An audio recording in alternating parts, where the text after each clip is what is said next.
Bangla story ইউনিভার্সে আপনাদের সবাইকে স্বাগতম। আশা করি সবাই ভালো আছেন। আজকে আপনাদের জন্য পড়ে শোনাতে যাচ্ছি প্রখ্যাত কথাসাহিত্যিক মানবেন্দ্র পালের ভৌতিক অমনিবাস থেকে গল্প নিরাপদ আশ্রয়ের সন্ধানে। আশা করি গল্পটি আপনাদের ভালো লাগবে। তো চলুন শুরু করা যাক।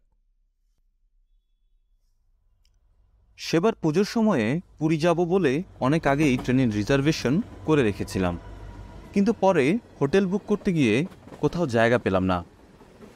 মহা মুশকিল। তবু যেহেতু টিকিট কাটা হয়ে গেছে, তাই জয় জগন্নাথ বলে হাওড়া থেকে জগন্নাথ এক্সপ্রেসে চেপে বসলাম। আশা পুরীতে নেমে পাণ্ডাদের ধরে কোথাও না কোথাও একটা জায়গার ব্যবস্থা করে নিতে পারবো। পাণ্ডারা ব্যবস্থা করেছিল, কিন্তু সেসব জায়গা পছন্দ হলো না। আমি এখানে অন্তত 1 মাস থাকবো। জায়গাটা সমুদ্রের কাছে না হলেও চলবে, কিন্তু ফাঁকা হওয়া চাই। এর আগে অনেকবারই পুরী এসেছি, সমুদ্রের ধারে অনেক হোটেলেই থেকেছি। কাজেই সবসময় সমুদ্র না দেখলেও চলবে, চাই একটু নতুনত্ব। তা পুরীর এক পাণ্ডা আমার জন্য একটা বাসা ঠিক করে দিল। বাসাটা পুরী টাউন থেকে কোণার্কের দিকে 2 কিলোমিটারের মতো দূরে। জায়গাটা আমার বেশ পছন্দ হলো। যেরকমটি চেয়েছিলাম সেরকম নিরিবিলি। সামনে দিয়ে কোণার্কে যাবার কংক্রিটের রাস্তা, মাঝে মাঝে কাজু বাদামের গাছ, বেশ কিছু বাংলো প্যাটার্নের বাড়িও আছে। আমার বাসাটিও একতলা, 2খানি ঘর, ছিমছাম, সঙ্গে একটি কাজের লোক। সকালে বিকেলে 2 মাইল রাস্তা হেঁটে সমুদ্রের ধারে বেরিয়ে আসি। হাতে থাকে ছড়ি আর টর্চ। দিন 7 মধ্যেই পাড়ার কয়েকজনের সঙ্গে আলাপ হয়ে গেল। সকলেই বাঙালি, একজন শুধু উড়িয়া। তিনিও ভালো বাংলা বলতে ও বুঝতে পারেন। ভদ্রলোকের নাম মহেশ্বর মহাপাত্র। আমি কলকাতা থেকে আসছি আর একজন রিটায়ার্ড অধ্যাপক, এটা জেনে তিনি খুব খাতির করলেন। তার বাড়িতেই রোজ সন্ধ্যাবেলা আড্ডা বসত। সকলেই বাঙালি প্রতিবেশী। সেখানে আমারও একটা চেয়ারের ব্যবস্থা হলো। প্রতিদিনই নানা রকমের আলোচনা হতো। মহাপাত্র মশাই এখানকার পুরনো বাসিন্দা, বাঙালি প্রতিবেশী পেয়ে খুব খুশি। কিন্তু এমন একজন উটকো লোক পাড়ায় এসে পড়ে, তাদের তিনি মোটেই সুনজরে দেখেন না। যেমন বলেই একটু থামতেন, বাকিটা শেষ করত অন্যরা। ডান হাতের বুড়ো আঙুলটা পিছনের দিকে ঠেলে কোনো একজন অনুপস্থিত ব্যক্তিকে উদ্দেশ্য করে কেউ বলতেন, ওর কথা বলছেন তো, উনি তো একটা পাগল। আরেকজন বললেন, পাগল কেন হতে যাবে, আসলে সাধু সন্ন্যাসী মানুষ তো, তাই ওদের জীবনধারার সঙ্গে আমাদের মেলে না, সেজন্যই কারো সঙ্গে মেশেন না। অমনি আরেকজন ফোঁস করে ওঠেন, সাধু না আর কিছু, সাধুর বেশে নিশ্চয়ই কোনো চোর ডাকাত। যে কোনো দিন দেখবেন আমার আপনার বাড়ি ডাকাতি হয়ে যেতে পারে। ডাকাতির কথা শুনেই সবার মুখে চুন, কেননা ডাকাত পড়লে বাঁচাবার কেউ নেই। এখানে কাছে পিঠে কখনো পুলিশ দেখা যায় না। ওদের কথাবার্তা শুনে যতটুকু বুঝলাম তা এই, মাস কয়েক হলো কাছেই একটা বাড়িতে একজন স্বামীজি গোছের লোক এসেছেন। যে বাড়িটি তিনি ভাড়া নিয়েছেন সেটা একটা পরিত্যক্ত বাড়ি, চারিদিকে ঝোপ জঙ্গল। এত জায়গায় এত বাড়ি থাকতে ওই বাড়িটাই কেন তার যে পছন্দ হলো, এটাই রহস্য। বাড়িটা আবার নিজের পয়সায় সারিয়ে সুরিয়ে বাসযোগ্য করে নিয়েছেন। কোনো ভাড়াটে নিজের গ্যাটের পয়সা খরচ করে এমন করে সারায় নাকি? রোজ ভোর আর সন্ধ্যাবেলায় কাঁসার ঘণ্টা বাজিয়ে তিনি পূজা করেন। কি পুজো করেন কে জানে। তিনি বড় একটা বাড়ি থেকে বের হন না।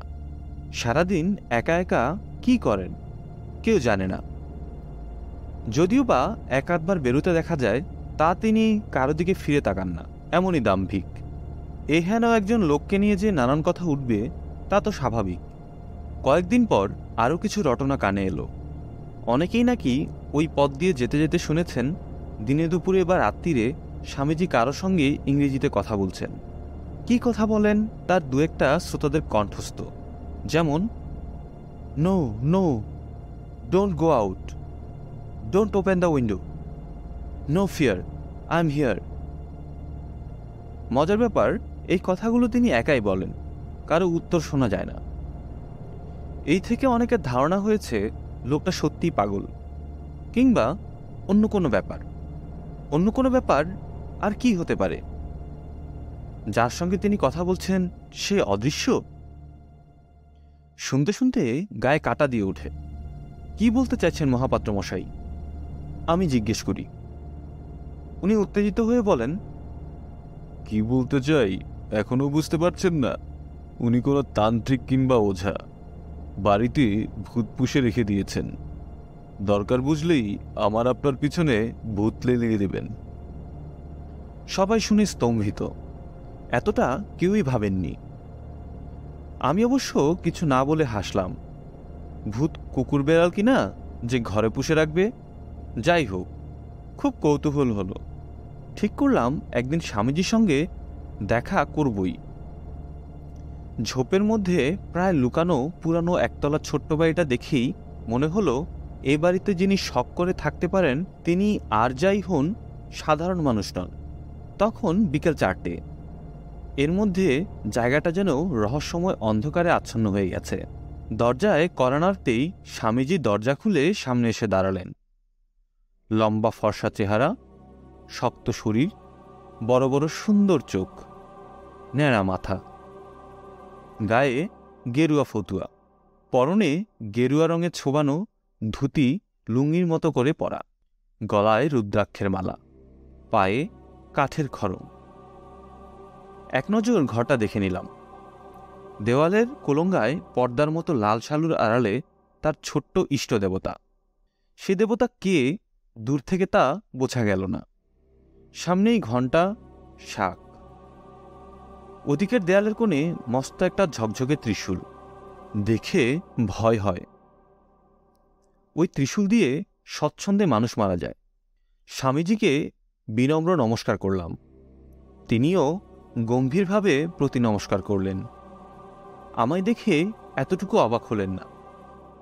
গুরুগম্ভীর স্বরে আসুন বলে তিনি আমায় ঘরে নিয়ে এসে আসন পেতে বসতে দিলেন। দেখলাম এ ঘরে তেমন কোনো আসবাবপত্র নেই, শোবার চৌকিটি ছাড়া। তাহলে আপনি শেষ পর্যন্ত আমার কাছে এলেন? আমি অবাক হয়ে বললাম, আমাকে এর আগে দেখেছেন নাকি? উনি একটু হাসলেন, বললেন, সবাইকেই দেখি, সবাইকেই চিনি, কে কি বলে তাও জানি। আপনার নাম তো অনিমেষ চৌধুরী? আগে হ্যাঁ। কলকাতা থেকে আসছেন, রিটায়ার্ড প্রফেসর? আমি তো স্তম্ভিত। উনি একটু হেসে বললেন, অবাক হবার কিছু নেই। আমি ঘর থেকে কম বেরোলেও মোটামুটি পাড়ার খবর রাখি। একটু থেমে বললেন, আপনি জানতে এসেছেন সত্যি এখানে ভূত আছে কিনা, তাই তো? আমতা আমতা করে বললাম, লোকে নানা কথা বলে, তাই। ভালোই করেছেন। আড়ালে গুজগুজ ফুসফুস না করে মুখোমুখি দাঁড়িয়ে জিজ্ঞেস করাই উচিত। আপনার ভদ্রতা, আপনার সৎসাহসের প্রশংসা করি। দাঁড়ান, আসছি। বলে তিনি ভেতরে উঠে গেলেন। একটু পরে একটা সাদা পাথরের গ্লাসে বেলের শরবত নিয়ে এলেন। আমার এখানে চায়ের পাট নেই, সামান্য একটু। বলে গ্লাসটা আমার সামনে রাখলেন। শরবত খাওয়া হলে তিনি বললেন, তাহলে আপনি আমার কথা সত্যিই শুনতে চান? যদি অনুগ্রহ করে বলেন তাহলে কৌতূহল মেটে। অবশ্যই বলবো, তবে একটা শর্ত। বলুন। যে কথা বলবো তা এখানে কারোর কাছে গল্প করবেন না, কথা দিন। দিলাম। তারপর উনি শুরু করলেন ওর কথা। প্রথমেই বললেন, আমি বরাবরই যে সাধু জীবন যাপন করছি তা নয়। আমিও একদিন ঘোর সংসারী ছিলাম। তারপর শোকে তাপে বিপর্যস্ত হয়ে সব ছেড়ে দেশে দেশে ঘুরে বেড়াতে লাগলাম। শুনে অবাক হবেন, তীর্থদর্শনের চেয়ে দেশে দেশে যেখানে যত বড় বড় কবরস্থান আছে সেসব জায়গাতেই যেতে পছন্দ করতাম। জিজ্ঞেস করলাম, কেন? আপনি কি ভূতপ্রেত নিয়ে গবেষণা করেন? উত্তরে তিনি একটু হাসলেন। বললেন, না, ভূত প্রেতে আমার কোনো বিশ্বাসই ছিল না। আমি শুধু কবরের গায়ে লাগানো পাথরের ফলকের উপর খোদা লেখাগুলো পড়তাম। কার কি নাম, কবে, কোথায় মারা গেছে ইত্যাদি পড়তাম আর কল্পনা করতাম কতজনকে কাঁদিয়ে এরা একদিন চোখ বুজেছিল, আবার যারা সেদিন কেঁদেছিল তারাও হয়তো আজ আর কেউ নেই। স্বামীজি আবার একটু থামলেন, তারপর বললেন, আসল কথা কি জানেন অনিমেষ বাবু? আমি নিজের শোকার্ত স্বামী, শোকার্ত পিতা, তাই অন্যের শোক অনুভব করতে পারতাম, তা সে চেনাই হোক আর অচেনাই হোক। একটু থেমে বললেন, কলকাতায় গেলে আমার সবচেয়ে বেশি আকর্ষণের জায়গা ছিল পার্ক স্ট্রিটের পুরনো সিমেট্রিটা। ওই পুরনো কবরখানাটা আপনি দেখেছেন? দেখেছি, বাইরে থেকে। বাইরে থেকে কিছুই বোঝা যাবে না, ভেতরে যাবেন। পাঁচিল ঘেরা বিরাট জায়গা জুড়ে কত না গাছ, বোধহয় আম গাছই বেশি। তারই ঠান্ডা ছায়ার নিচে নানা রকমের মনুমেন্ট। তারই তলায় ঘুমিয়ে আছে কত মানবাত্মা, তারা ওখানেই শুয়ে আছে প্রায় 150 বছর ধরে। অদ্ভুত জায়গা, যদি যান দেখবেন, শান্তি পাবেন। তা আমি সেখানে প্রায়ই যেতাম, আর ঘুরে ঘুরে পাথরের মনুমেন্টের গায়ে লেখাগুলো পড়ে মনে মনে সেই মৃত মানুষদের সঙ্গে আলাপ করে নিতাম। উঠে আসতে ইচ্ছে করত না, কিন্তু 5টার পরই গেট বন্ধ হয়ে যায়। ওখানে তখন আর কারো থাকবার অধিকার নেই। এখন অবশ্য মানুষের ভয়ডর বিবেকবোধ কমে যাচ্ছে, তাই নিষ্ঠুর লোভী এক শ্রেণীর মানুষ রাত্রের অন্ধকারে পাঁচিল টপকে ভেতরে ঢুকে কবরের ওপরে দামি দামি পাথরের ফলক ভেঙে নিয়ে যায়। প্রচুর টাকায় সেগুলো বিক্রি করে। আমি খুব দ্রুত কথা বলছি, আপনার বুঝতে অসুবিধা হচ্ছে না তো? কিছু মাত্র না, আপনি বলে যান। এখানে প্রায়ই আসতে আসতে সিমেট্রির দারোয়ানের সঙ্গে আমার বেশ আলাপ হয়ে গিয়েছিল। লোকটি খুব ভালো, তবে মাঝে মাঝে ওর কাছে একজন অন্য দেশীয় লোক আসত। যেমন লম্বা তেমনি চওড়া চেহারা। তার পরনে থাকতো কালো রঙের কুর্তা আর ঢিলে পাঞ্জাবি, মাথায় পাগড়ি। চোখ দুটো ছিল সাপের চোখের মতো হিংস্র। তাকে আমার মোটেও ভালো লাগতো না। সেও যে আমায় পছন্দ করতো না তা তার চাউনি দেখেই বুঝতে পারতাম। কিন্তু কেন লোকটা আমায় পছন্দ করতো না তা আমি জানি না। একদিন কবরখানায় ঘুরতে ঘুরতে একটা মনুমেন্টের কাছে এসে তার গায়ের লেখাটা পড়লাম। 1801 সালে মেরিয়া লুইসা নামে কোনো একটি 14 বছরের মেয়ে প্লেগে আক্রান্ত হয়ে মারা গিয়েছিল। তার বাবা এখানে একজন উচ্চপদস্থ কর্মচারী ছিলেন। মাত্র 14 বছরের মেয়ে। আহা! সঙ্গে সঙ্গে আমার নিজের মেয়েটার কথা মনে পড়ল। সেও 14 বছর বয়সে মারা গিয়েছিল। আমার মনে হলো আমার মেয়ে যেন এখানে শান্তিতে শুয়ে আছে। তারপর থেকে কলকাতায় এলেই আমি মেরিয়া লুইসার কবরের সামনে ঘন্টার পর ঘন্টা বসে থাকতাম। স্বামীজি এবার উঠে ঘরে আলো জ্বেলে দিলেন, তারপর বলতে লাগলেন, একদিন বসে থাকতে থাকতে বোধহয় ঘুমিয়ে পড়েছিলাম। সামান্য একটু শব্দে ঘুম ভেঙে গেল। দেখলাম সুন্দরী একটি মেয়ে কবরের ফলকের আড়ালে দেখা দিয়েই মুহূর্তে অদৃশ্য হয়ে গেল। কি ব্যাপার?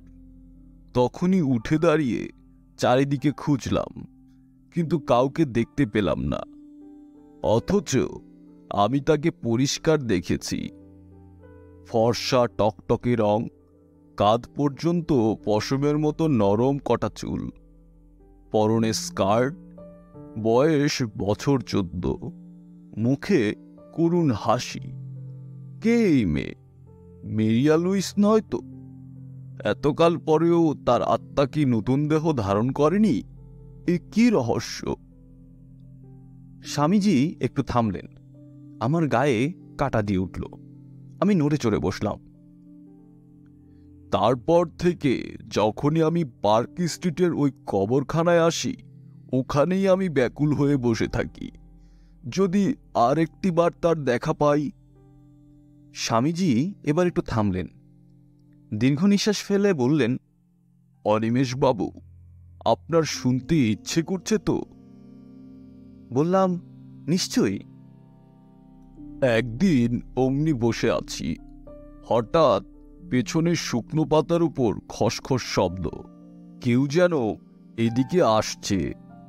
চমকে ফিরে দেখলাম সেই ভিনদেশী ভয়ঙ্কর লোকটা আমার পিছনে এসে দাঁড়িয়েছে। আমায় কর্কশ গলায় হিন্দিতে জিজ্ঞেস করল, তুমি এখানে রোজ কি করতে আসো? তার কথা বলার ভঙ্গিতে আমারও রাগ হলো। বললাম, আমি কেন আসি তা তোমায় বলতে যাব কেন? ও বলল, তোমার মতলব আমি বুঝি, তবে তুমি যা ভাবছো তা হতে দেব না, সাবধান। বলে সে চলে গেল। আমি তো অবাক। আমার আবার মতলব কি? আমি শুধু মেয়েটিকে দেখতে চাই। ওখান থেকে বেরিয়ে আসার সময় দারোয়ানকে সব কথা বলে জিজ্ঞেস করলাম, লোকটা কে হে? দারোয়ান বলল, কিছুদিন ধরে আসছে, আমার সঙ্গে গল্প করে, ভেতরে ঘুরে বেড়ায়, ওঝার মতো ভূত প্রেত নামায়, বশ করে, এইসবই তো বলে। আমার বিশ্বাস হয় না, তবে লোকটাকে আমারও ভালো লাগে না। তাহলে লোকটাকে ঢুকতে দাও কেন? দারোয়ান খৈনি টিপতে টিপতে বলল, কি করব, যে কেউই তো ঢুকতে পারে, তবে 5টা পর্যন্ত। তারপর আর কয়েকদিন এসে কলকাতার বাইরে চলে যায়। অনেক দিন আর আশা হয় না। এই পর্যন্ত বলে তিনি থামলেন। বললেন, সন্ধ্যা হয়ে গেছে, আমার নিত্যকর্মটি সেরে নেই। স্বামীজি উঠে গেলেন। তারপর প্রায় 15 মিনিট ধরে শাক ঘণ্টা বাজিয়ে পুজো করে ফিরে এসে আবার বলতে শুরু করলেন। তিনি এরপর যা বলে গেলেন তা এইরকম। প্রায় বছরখানেক পর স্বামীজি একদিন ওই সমাধি ক্ষেত্রে গেলেন। শীতকাল, বেলা তখন প্রায় 2টো। রোদের তেমন তেজ নেই। দারোয়ান সে সময়ে ছিল না, হয়তো বিড়ি টিড়ি কিনতে গিয়েছিল। স্বামীজি তাড়াতাড়ি মেরিয়া লুইসার সমাধির কাছে এগিয়ে গেলেন। লুইসাকে দেখার জন্য তিনি ব্যাকুল, কিন্তু যা দেখলেন তাতে তার চক্ষু স্থির। সমাধিটা ভেঙে তছনছ, দামি পাথরের ফলকও উধাও। তিনি তখনই ছুটে এলেন দারোয়ানের কাছে। তখন দারোয়ান ফিরে এসেছে। তাকে জিজ্ঞেস করে স্বামীজি জানলেন, কয়েকদিন আগে রাত্রে চোর এসে সমাধি ভেঙে পাথর নিয়ে চলে গেছে। স্বামীজি বিমর্ষ মুখে আবার সে ভাঙা সমাধির কাছে এসে বসলেন। কতক্ষণ বসে রইলেন। তারপর ক্রমে সূর্য পশ্চিমে হেলে পড়ল। একে শীতকালের বেলা, তার উপর গাছে ঢাকা সমাধিক্ষেত্র। দেখতে দেখতে অন্ধকার হয়ে এলো। তিনি উঠব উঠব করছেন। হঠাৎ দেখলেন সেই মেয়েটি একটা গাছের আড়াল থেকে চোখ মুছতে মুছতে তার দিকে আসছে। অল্প ঘষা কাচের মধ্য দিয়ে কাউকে যেমন আবছা দেখা যায়, ওকেও তেমনি দেখা যাচ্ছিল।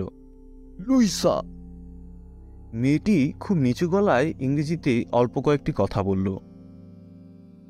থাকবার জায়গা ভেঙে দিয়েছে, ঘুরে বেড়াচ্ছি, একটা শয়তান আমার পিছনে লেগেছে, ভয় পাচ্ছি। স্বামীজি স্পষ্ট তার কথা শুনে অবাক। একটু সামলে নিয়ে বললেন, আমি ছিলাম না, আজই এসেছি। কালই তোমার জায়গা নতুন করে গেঁথে দেবার ব্যবস্থা করব। এমনি সময়ে দারোয়ান হাঁকল, বাবুজি, 5টা বাজল। হ্যাঁ, যাই। স্বামীজি চেঁচিয়ে সাড়া দিলেন। শোনো লুইসা, ভয় পেও না, আমি কালই ব্যবস্থা করব। উত্তরে মেয়েটি বোধহয় নিশ্চিন্ত হতে পারল না। দুবার মাথা নেড়ে যেন বোঝাতে চাইল এখানে আর থাকতে পারবে না। তারপর মিলিয়ে গেল।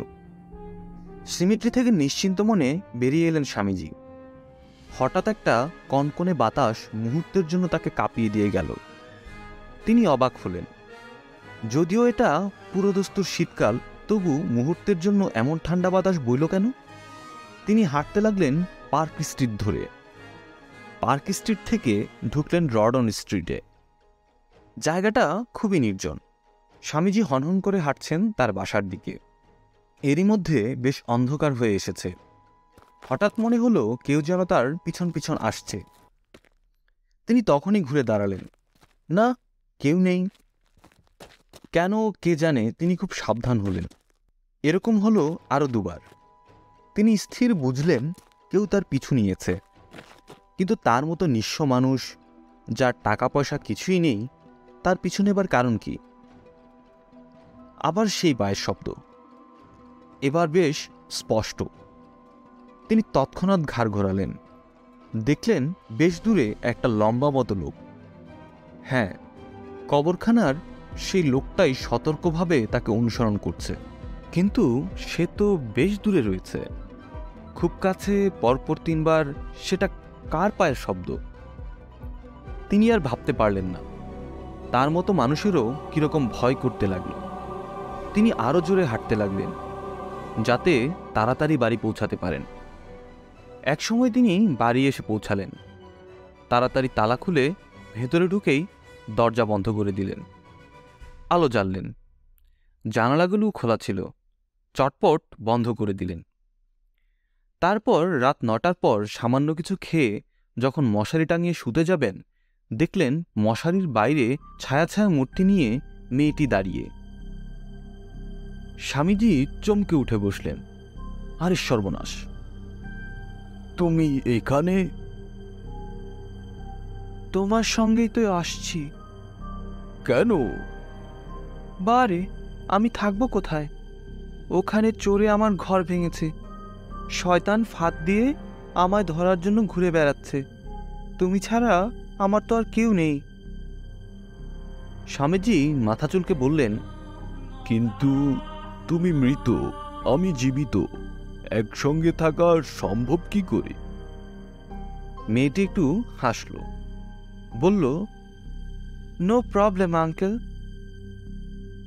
তবু স্বামীজি চিন্তা করতে লাগলেন।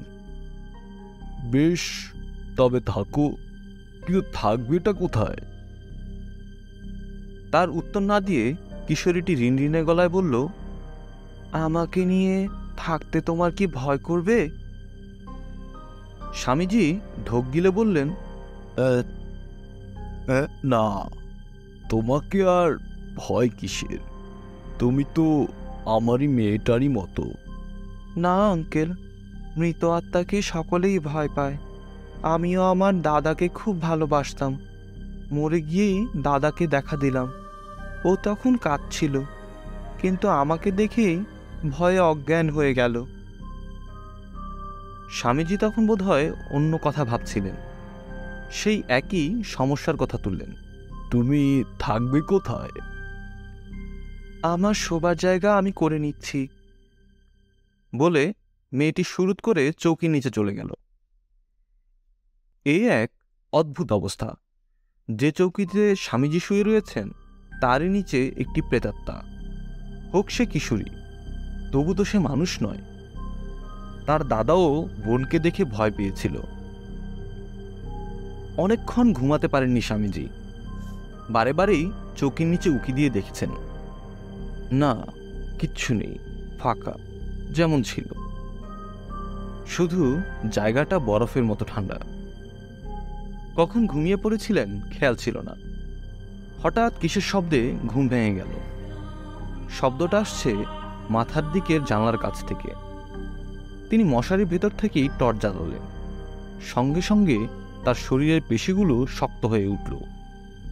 দেখলেন কবরখানার সেই ভয়ঙ্কর লোকটা দু হাতে জানালার শিকগুলো উপড়ে ফেলবার চেষ্টা করছে। স্বামীজি লাফ দিয়ে উঠে দেয়ালের কোণ থেকে তার ত্রিশূলখানা নিয়ে ছুঁড়ে মারলেন। জানালার শিকে লেগে ত্রিশূলটা ঝনঝন করে মাটিতে পড়ে গেল, আর ধূপধাপ শব্দ করে লোকটা ছুটে পালালো। এরপরেও বার তিনেক ওই ঘরে ঢোকবার চেষ্টা করেছিল লোকটা, যাকে লুইসা বলে শয়তান, কিন্তু ঘরে ঢুকতে পারেনি। সবসময়ে স্বামীজি বাড়ি পাহারা দিয়েছেন। কদিন পর স্বামীজি কলকাতা থেকে চলে এলেন বর্ধমান, বর্ধমান থেকে রানীগঞ্জ, আসানসোল, গোমো, তিন পাহাড়। যেখানেই তিনি লুইসাকে নিয়ে পালাচ্ছেন সেখানেই শয়তানটা ধাওয়া করছে। লুইসাকে সে ধরবেই। কি করে সে সন্ধান পাচ্ছে সেটাই আশ্চর্য। শেষে এখন পুরীর এই নির্জন জায়গায় আত্মগোপন করে আছেন স্বামীজি। তার আশা শয়তানটা এখানে ওদের কিছুতেই খুঁজে পাবে না। কথা শেষ করে স্বামীজি থামলেন। আমি বিস্ময়স্তম্ভিত। মেয়েটি কি এখনো এখানে আছে? স্বামীজি একটু হাসলেন, বললেন, আছে বই কি, তার তো আর কোথায় যাবার জায়গা নেই। কোথায় আছে? ওই ঘরে। বলে আঙুল দিয়ে পাশের ঘরটা দেখিয়ে দিলেন। আমি ঘরটার দিকে তাকালাম। দেখতে চান ঘরটা? বিনীতভাবে বললাম, খুব ইচ্ছে করছে। স্বামীজি নিয়ে গেলেন পাশের ঘরে। ঘরটা সন্ধ্যার পরও অন্ধকার। আমার মনের কথা আন্দাজ করে স্বামীজি বললেন, ও অন্ধকারেই থাকতে ভালোবাসে। তিনি ঘরে ঢুকেই সবুজ আলোটা জ্বেলে দিলেন। আমি এক পা এগোতেই ধূপের গন্ধের সঙ্গে এক ঝলক কনকনে বাতাসের ধাক্কা খেলাম। বুঝলাম সে আছে। একটা চৌকিতে সাদা ধবধবে চাদর পাতা, চাদরটা ঝুলিয়ে রাখা হয়েছে মেঝে পর্যন্ত। এগিয়ে আসুন। আমি পায়ে পায়ে এগিয়ে গেলাম। আমার হাত দুটো আপনা থেকেই শ্রদ্ধা জ্ঞাপনের জন্য জড়ো হয়ে গেল। লুইসা, জেগে আছো? কয়েক মুহূর্ত নিস্তব্ধতা, তারপর বিছানার চাদরটা একটু কেঁপে উঠল। লুইসা, আবার এক নতুন বন্ধু তোমার সঙ্গে দেখা করতে এসেছে। উনি খুব ভালো লোক। সঙ্গে সঙ্গে বিছানার চাদরটার উপর দিয়ে যেন ঢেউ খেলে গেল। স্বামীজি একটু নিচু গলায় বললেন, আপনি দেখতে এসেছেন জেনে ও খুব খুশি। কিন্তু তারপরেই চাদরটা যেন এক অদৃশ্য ঝড়ের ধাক্কায় এলোমেলো হয়ে গেল। স্বামীজি সভয়ে বলে উঠলেন, কি হলো লুইসা? উত্তর শোনা গেল না বটে, কিন্তু চাদরটা ওলটপালট হয়ে গেল। লক্ষ্য করলাম স্বামীজির মুখে ছায়া নেমেছে। বললেন, যে কোনো কারণেই হোক ও ভয় পেয়েছে, কিন্তু বুঝছি না হঠাৎ কিসের ভয়। আমি আর দেরি না করে বিদায় চাইলাম। স্বামীজি বললেন, টর্চ এনেছেন তো? বললাম, হ্যাঁ। আমি আপনাকে এগিয়ে দিতে পারছি না বলে দুঃখিত। বোধহয় সেই শয়তানটা এখানেও এসেছে, কাছেই কোথাও আছে, সাবধানে যাবেন। খুব ভয়ে ভয়েই সেদিন নিজের আস্তানায় ফিরে এলাম। পরের দিন বেলা 10টা নাগাদ স্বামীজির সঙ্গে দেখা করতে গেলাম। কালকের ব্যাপারটা ভুলতে পারিনি, একবার খবর নেওয়া দরকার। গিয়ে দেখলাম স্বামীজি খুবই ব্যস্ত, জিনিসপত্র বাঁধাছাদা করছেন। আমায় দেখে হাসলেন একটু। আসুন। কি ব্যাপার? এখান থেকে উঠতে হলো। সে কি? স্বামীজি কিছুক্ষণ চুপ করে রইলেন, তারপর বললেন, ওই লোকটির সঙ্গে আমি যে পেরে উঠব না, কাল রাত্রিরে তা হারে হারে বুঝেছি। লোকটি শুধুমাত্র একজন ওঝা বা ওই ধরনের কিছু নয়। আমার ধারণা যদি ভুল না হয়, তাহলে সে রীতিমতো প্রেতসিদ্ধ। এদের অসীম ক্ষমতা। এরকম লোক আগে দেখা যেত। এদের পিশাচসিদ্ধ বলা হতো। শ্মশানে গোরস্থানে ঘুরে বেড়াতো মৃত আত্মার সন্ধানে। এরা আত্মা চালান পর্যন্ত করতে পারত। আমি অবাক হয়ে বললাম, সেটা আবার কি জিনিস? আমিও সঠিক জানি না। এইসব প্রেতসিদ্ধরা একজনের মৃতদেহে অন্যের আত্মা ধরে এনে ঢুকিয়ে দিতে পারত। মৃতদেহ বেঁচে উঠত। চেহারায় এক মানুষ, কিন্তু মনে প্রাণে অন্য। সে এক বিশ্রী ব্যাপার। একটু থেমে বললেন, আমার মনে হয় এ লোকটাও সেই সম্প্রদায়ের। এতদিন পরেও লুইসার আত্মা নতুন জন্ম পায়নি। এটা সচক্ষে দেখে ওকে ধরবার জন্য পিছু নিয়েছে। মেয়েটাও খুব ভয় পাচ্ছে। এখন তো দেখলাম লোকটা তার দুর্দান্ত শক্তির বলে এখানেও আমাদের সন্ধান পেয়েছে। কাজেই পালাতে হচ্ছে। জানি না শেষ পর্যন্ত কোথায় এমন নিরাপদ আশ্রয় পাবো যেখানে লোকটা মাথা গলাতে পারবে না। বেশিক্ষণ থাকিনি। চলে আসবার সময়ে স্বামীজিকে আমার দেশের ঠিকানা দিয়ে এলাম। বললাম, যদি সম্ভব হয় মাঝে মাঝে চিঠি দিয়ে আপনার আর লুইসার খবর জানাবেন। উনি সম্মত হলেন। এরপর বছর 3 কেটে গেছে। মাঝে মাঝে স্বামীজির চিঠি পাই। তিনি লুইসাকে নিয়ে লুকিয়ে বেড়াচ্ছেন কাশ্মীর থেকে কন্যাকুমারী পর্যন্ত।